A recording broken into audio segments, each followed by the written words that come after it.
O Enem tá chegando, é muito importante a gente saber quais são os assuntos que mais caem na prova e inclusive saber como lidar com eles de forma estratégica.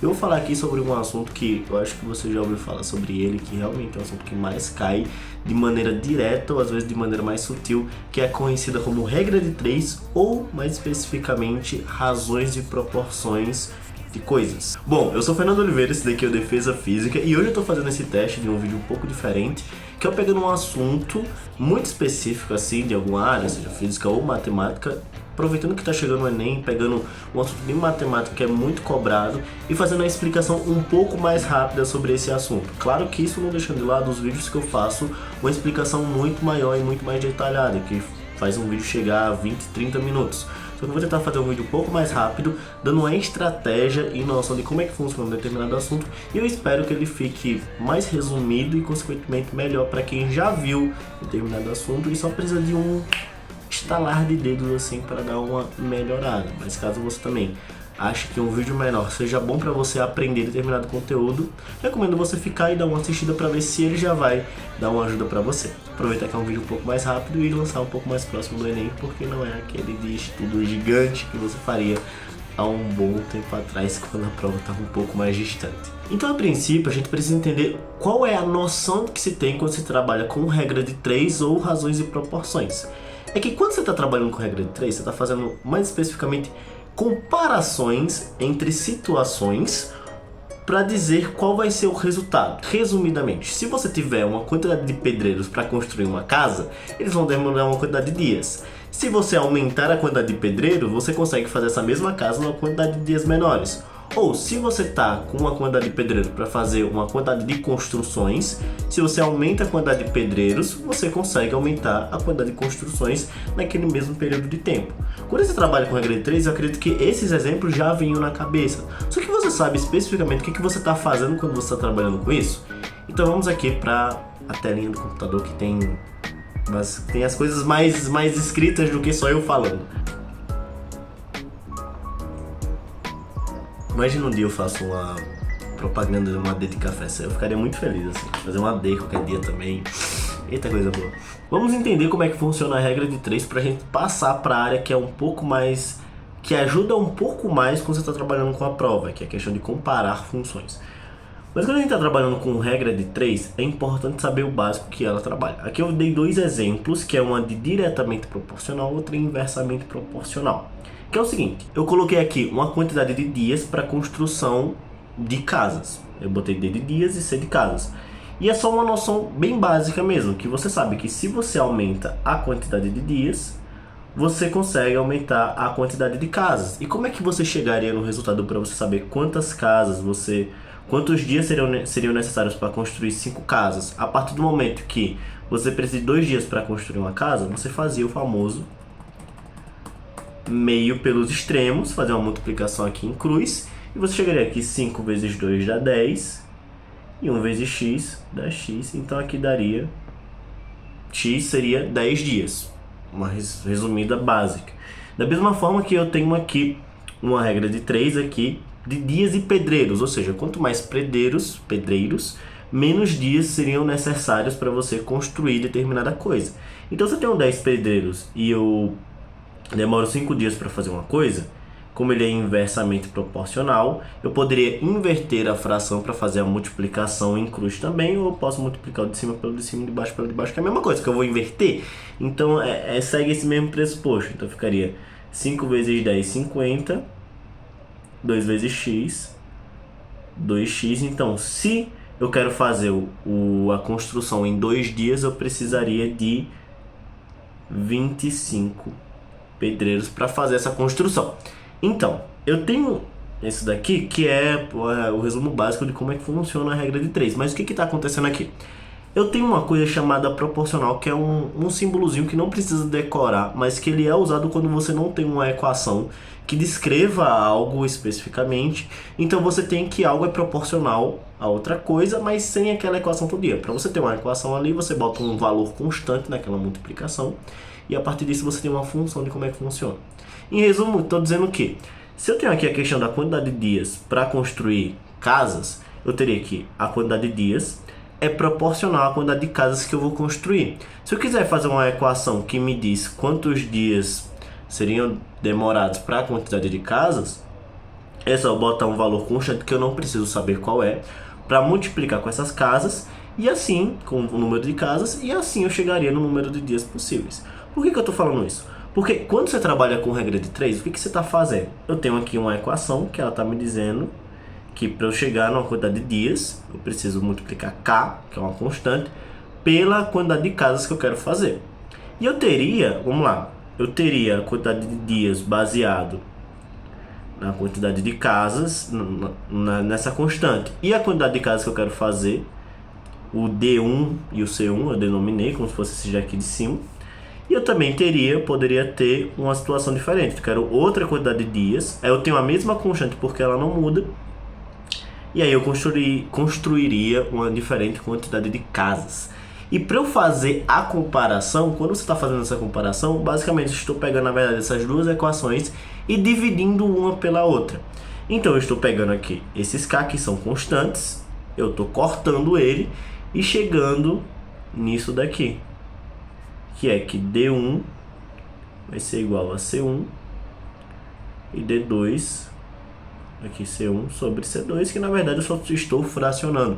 Quando existe a inversibilidade é complicado. Quando é inversamente proporcional, o que está acontecendo é a mesma coisa, só que aqui eu estou dizendo que a quantidade de dias relacionada à quantidade de pedreiros, que é a segunda situação que eu construí aqui, ele vai ser proporcional, na verdade, ao inverso da quantidade de pedreiros. Então seria 1 sobre pedreiros. E seguindo a mesma lógica utilizada antes, para eu ter uma igualdade, ou seja, fazer uma função de quantos dias são necessários com a quantidade de pedreiros, eu coloco uma constante aqui, e essa constante ela vai me dar essa equação. E para eu saber como é que funcionaria essa quantidade, basta eu tenho as duas equações. Eu tenho, vamos lá, a quantidade de dias 1D1 com K aqui dividido pela quantidade de pedreiros 1. Essa quantidade poderia ser esses aqui, 5 dias para 10 pedreiros. Aqui eu estou colocando sem usar números. E eu teria o D2, que seria, por exemplo, eu tenho 2 dias, eu tenho um K e eu tenho essa quantidade de pedreiros que eu não sei quanto é. Essa quantidade de pedreiros 2 que eu não sei quanto é. Obviamente esse K é diferente do outro K, são valores diferentes, mas eles não importam porque eu vou sumir com eles. Então, quando eu vou fazer as minhas relações, eu estou basicamente dividindo um pelo outro. Eu estou fazendo D1 sobre D2. Aí aqui, obviamente, é importante saber como é que você divide fração. Eu vou ter aqui K sobre o P1.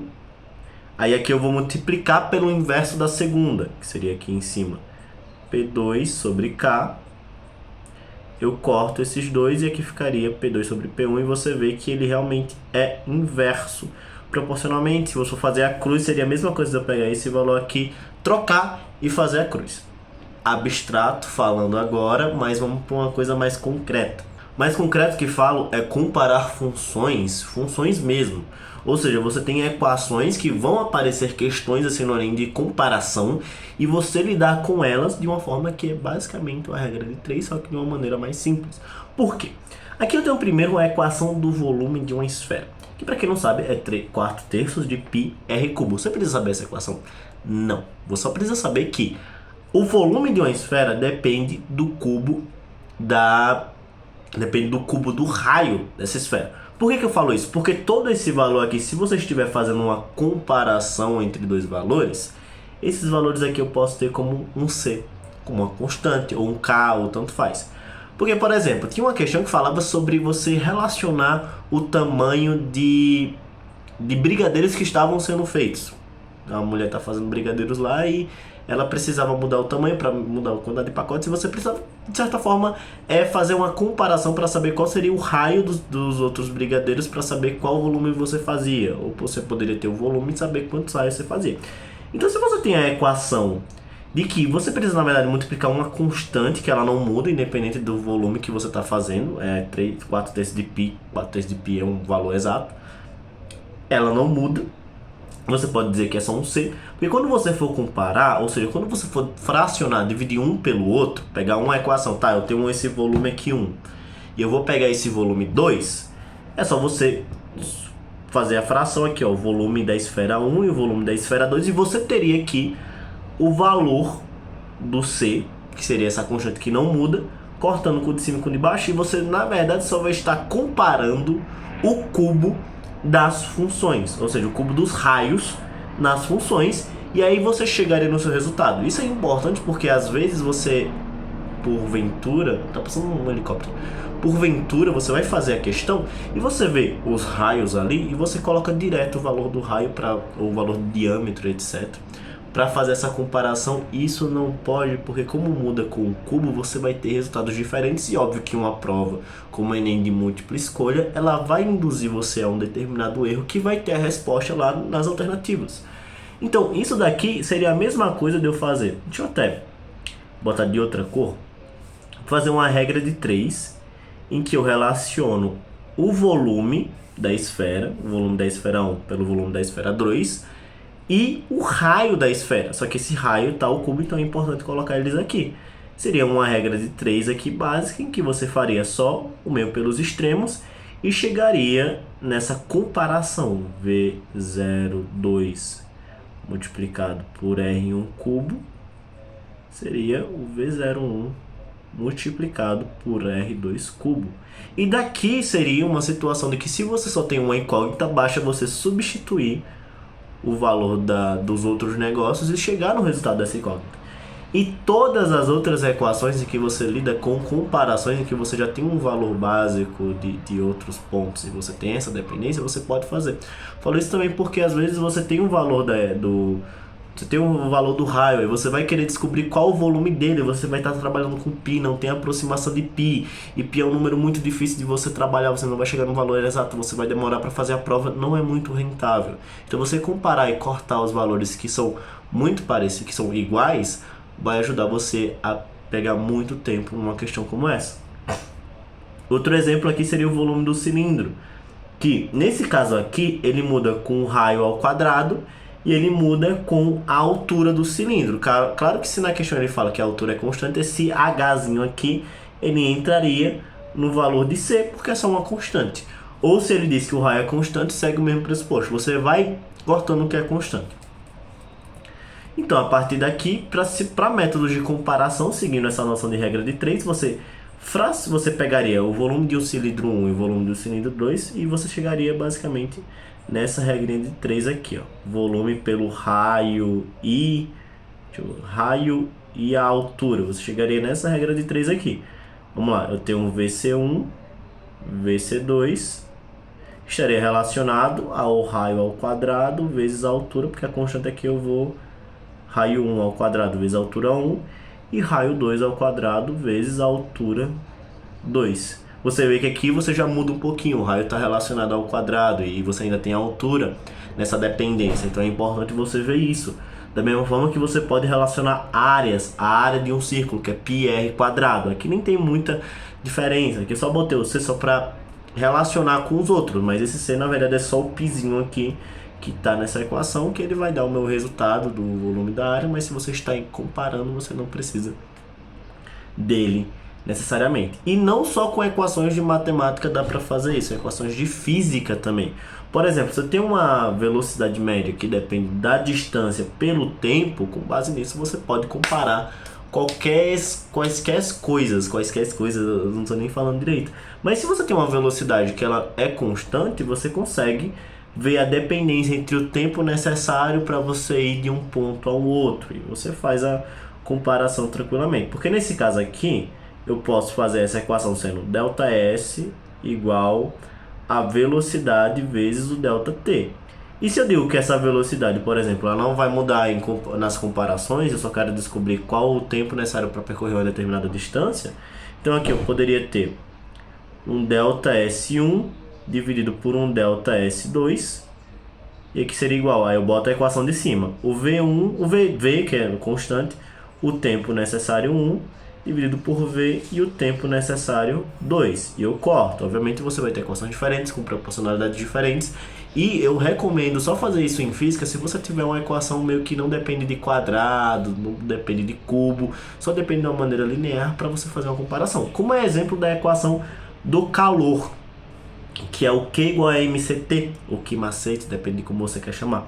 Que é a quantidade de calor que o corpo recebe, a depender da sua massa e do seu calor específico, vai alterar uma determinada temperatura. Então se eu tenho aqui uma quantidade de calor, deixa eu botar aqui do lado, uma quantidade de calor 1 e uma quantidade de calor 2, eu posso fazer a comparação entre eles a depender do que a questão está me pedindo.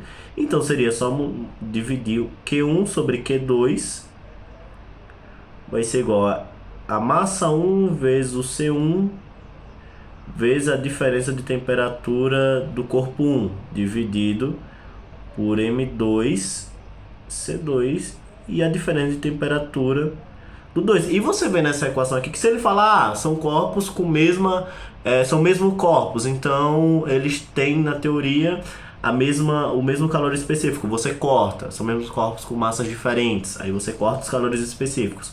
Aí não, são corpos diferentes, mas com massas iguais, aí você corta as massas. Ah não, eles variaram a mesma temperatura. Ah, aí você corta. Não, eles variaram a mesma temperatura com a mesma massa. Então você vai cortando, você faz a equação, a dica que eu dou. Faz as equações, faz as comparações. No final você olha, isso é igual a esse, então dá pra cortar aqui, dá pra cortar ali. E quando você chega na coisa mais reduzida possível, aí você substitui os valores. Porque aí você não vai passar muito tempo assim só fazendo cálculo com número demora. Então quanto mais simplificado for o que você está fazendo, melhor para você, principalmente numa prova de velocidade, como a prova do Enem, ou para facilitar até na organização, quando você vai fazer uma questão muito longa em outras áreas relacionadas. Eu falei ao final que seria um vídeo mais rápido. É porque eu falo demais. E o vídeo aqui, nos cortes eu vou ver qual é o tamanho do vídeo que ficou, mas na gravação aqui já tá 18 minutos. Então, mas mesmo assim foi um vídeo que eu acabei atropelando vários conceitos. Tipo, eu meio que passei por cima só pra dar uma explicada na relação de razões e proporções e regra de 3 sem pegar a base da base. Vou ver o quanto isso é rentável pra quem tá assistindo. O feedback de vocês para ver quanto desse tipo de vídeo eu faço de um assunto específico assim pipocado. Mas é um teste. É um teste e eu espero que tenha ficado entendido e que a partir desse vídeo você consiga desenrolar alguma coisa aí nas questões, principalmente o Enem que tá chegando, ou outros tipos de coisa, porque isso aqui não vai servir só para Enem. É oportuno nesse momento, mas em outras questões, outros vestibulares, outras provas, etc., que isso sirva para você facilitar a sua compreensão das questões e como você vai estar resolvendo esses dados. Pegando os dados e resolvendo as questões, etc, etc. Então é isso, muito obrigado se você assistiu até aqui. Manda pra alguém que você acha que isso vai ajudar. É muito importante, principalmente você se inscrever nesse canal e deixar seu like, porque isso ajuda muito. Eu tô numa crescente muito boa, recentemente, que eu tô muito feliz, porque se tá crescendo quer dizer que eu tô conseguindo ajudar umas pessoas que estão vendo os vídeos. Isso me deixa realmente muito feliz de acordo com o objetivo desse canal. Então é isso, deixa o like, comenta aí o que você acha que precisa melhorar, o que dá pra melhorar, ou alguma crítica, alguma coisa, qualquer coisa. Ou comenta qualquer coisa também, porque ajuda no engajamento do negócio. Compartilha aí, redes sociais, etc, etc, etc. Mas muito obrigado e tchau!